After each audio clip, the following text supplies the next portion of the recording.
ओम शांति। छोटी छोटी कहानियाँ होती हैं, किस्से होते हैं, जिससे हमारा मनोबल बढ़ता है, उत्साह बढ़ता है और एक जीवन में एक परिवर्तन ले आता है। तो ऐसी ही एक छोटी सी कहानी मैंने चुनी अनुभव गाथा से। लगा कि आप सबसे शेयर करें। तो कहानी थी कि एक टापू था जिस पर एक आदिवासी व्यक्ति रहता था और जैसे ही मन में आए वैसे भगवान को याद कर लेता था।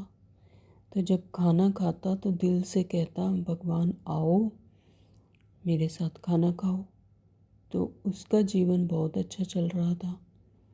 एक बार 4 सन्यासी घूमते हुए वहाँ पहुँचे। उन्होंने इस व्यक्ति को भगवान को याद करते हुए देखा और सोचा, यह कैसे याद कर रहा है। उन्होंने कहा, भगवान को ऐसे ही याद करते हैं क्या? आदिवासी बोला, मुझे तो तरीका आता नहीं, आप ही बताइए, मैं तो वैसे ही याद कर लेता हूँ। आप जैसे बताएंगे मैं वैसे याद कर लिया करूँगा। तो उन्होंने कहा कि इसे तरीका बताना चाहिए। तो उन्होंने उसे तरीका समझाया और उसने भी समझ लिया। फिर वो चले गए। अभी सागर के अंदर 40-50 मीटर उनका जहाज़ चला गया होगा। तब उस आदिवासी को लगा कि वह भगवान को याद करने के तरीके में शायद कुछ लाइनें भूल रहा है, कि उसे लगा कि कुछ भूल रहा है। तो वह दौड़ पड़ा और उनके पास पहुंचकर कहा कि जो आपने मुझे बताया था वह मुझे ज़रा दोबारा बताना, कि मैं कुछ भूल रहा हूँ।